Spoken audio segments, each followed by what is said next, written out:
এতিয়া মই আপোনালোকৰ কাৰণে যোনটো 38 নেশ্যনেল গেমছ হ'ল সেইখিনিৰ বিষয়ে আমি অলপমান ডিসকাস কৰো আহকচোন আৰু নেশ্যনেল গেমছ যেহেতু হৈ আছে আৰু এইটো মোস্ট ইম্পৰ্টেন্ট টপিক হয় ইয়াৰ পৰা যিকোনো পৰীক্ষা কিন্তু আহিব চাব দুই তিনটা প্ৰশ্ন ইয়াৰ পৰা আহিব মোস্ট ইম্পৰ্টেন্ট টপিক হয় হেয়া লাগিলে ডিএমই হক assistant engineer junior engineer PWD APSC CC prelim সবতে কিন্তু ইয়াৰ পৰা প্ৰশ্ন আহিব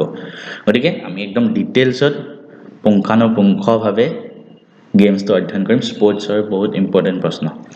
first of all national games অসমীয়াত কোৱা হয় ৰাষ্ট্ৰীয় ক্ৰীড়া কি পইণ্ট আমি মন ৰাখিব লাগিব চাওক কিমানতম ৰাষ্ট্ৰীয় গেমছ নেশ্যনেল গেমছ 38 কিমানতম 38তম আপোনালোকে যদি বহি বনাইছে কাৰেন্ট এফেয়াৰ্ছৰ লিখি ৰাখক আৰু পিডিএফ টো পাই যাব আমাৰ এপত মেথছ এণ্ড ফিজিক্স এপত পিডিএফ টো পাই যাব কোড হৈছে এটো মেইন কোড হৈছে উত্তৰাখণ্ড হৈছে কোড উত্তৰাখণ্ড দুটা পইণ্ট আমি এই পোষ্টাৰটোৰ পৰা নিউজটোৰ পৰা গম পালো ঠিক আছে তাৰপিছত চাওঁ অফিচিয়েল মাস্কট মানে যোনটো চিহ্ন হয় অফিচিয়েল এটো কি মাউলি গোটেইটা পইণ্ট ইম্পৰ্টেন্ট হে মাউলি যোনটো ষ্টেট বাৰ্ড অফ উত্তৰাখণ্ড হয় উত্তৰাখণ্ডৰ ৰাষ্ট্ৰীয় ৰাজ্যিক পক্ষী তো হেতু হল মাউলি যে হিমালয়ান মনাল তো নামটো মনত ৰাখিব এই চৰাইটো কি হয় মাউলি হেতু তাৰ মাস্কট অসমীয়াত শুদ্ধ ভাষাটো অসমীয়াত আছিল শুভংকৰ অৰ্গানাইজিং বডি কোনে অৰ্গানাইজ কৰে ইণ্ডিয়ান অলিম্পিক এছ'চিয়েশ্যন IOA ভাৰতৰ অলিম্পিক এছ'চিয়েশ্যনে ৰাষ্ট্ৰীয় ক্ৰীড়া অৰ্গানাইজ কৰে প্ৰেসিডেন্ট অফ IOA কোন হয় বৰ্তমান অলিম্পিক এছ'চিয়েশ্যনৰ প্ৰেসিডেন্ট পিটি উষা ৰিসেন্ট নিউজত আছে গতিকে হেতু মনত ৰাখিব লাগিব আমি কোন হয় পিটি উষা ৰাষ্ট্ৰীয় গেমছৰ এবাৰ মটো কি হয় সংকল্প সে শিখৰ তক কি হয় সংকল্প সে শিখৰ তক আৰু ফাৰ্স্ট কোড হৈছিল ৰাষ্ট্ৰীয় ক্ৰীড়া 1924 চনত 1924ত লাহোৰত হৈছিল এই গোটেইটা পইণ্ট কিন্তু ইম্পৰ্টেন্ট মই এবাৰ ৰিভাইজ কৰাই দিম আকৌ এবাৰ ইনগ্ৰেচন কোড হল দেহৰাদুন ৰাজীৱ গান্ধী ইন্টাৰনেশ্যনেল ক্ৰিকেট ষ্টেডিয়ামত হৈছে ইনগ্ৰেচন কোড হৈছে দেহৰাদুনৰ Rajiv Gandhi international cricket stadium এবাৰ পোষ্ট 35টা গেমছ হৈছে তাত 35টা প্ৰথমবাৰৰ কাৰণে yoga and mallakhamb included for the first time প্ৰথমবাৰৰ কাৰণে দুটা গেমছ ইনক্লুড কৰা হৈছে তারপরে ইম্পর্টেন্ট হল আগন্তুক যোনটো 39th নেশ্যনেল গেমছ হ'ব গৈ আছে এবাৰ 38তম হৈছে 38তম 39তম তো আমাৰ মেঘালয়ত হ'ব নৰ্থ ইষ্টত গতিকে ইম্পৰ্টেন্ট হয় কোড হ'ব এটা আহিব পাৰে আৰু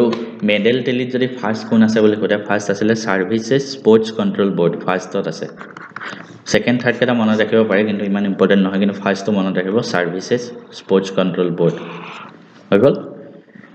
একতিয়ালৈকে আমি এখিনি চাই আছিলো এতিয়া আমি অসমৰ পাৰফৰম্যান্সটো চাওঁ অসমৰ পৰাও প্ৰশ্ন আহিব পাৰে অসম মেডেল টেলিত কিমানতম ৰেংকত আছে 24তম ৰেংকত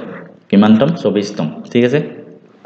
24th ফাৰ্স্ট কোন আছে সাৰ্ভিস কন্ট্ৰোল বোৰ্ড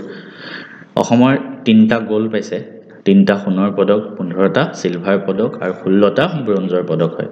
ঠিক আছে অসমৰ পৰা গোল্ড মেডেল কোনে কোনে পাইছে 3টা যে গোল্ড মেডেল পালে কোনে কোনে পালে Nayanmoni Saikia in lawn balls গুটেকেটা মনত ৰাখিব এনেকৈ পৰীক্ষা আহিব যে নয়নমণি শইকীয়া কোনটো স্পৰ্টছৰ লগত জড়িত হয় তো লন বলছ হয় লাভলিনা বৰগোহাঁই তেওঁ অলিম্পিকত মেডেল পাই থকা হয় লাভলিনা তাৰপিছত অংকুচিতা বড়ো দুইজনে গোল্ড মেডেল পাইছে ইন देयर ৰেসপেক্টিভ ক্যাটাগৰিজ ঠিক আছে লাভলিনা আৰু অংকুচিতাও মেডেল পাইছে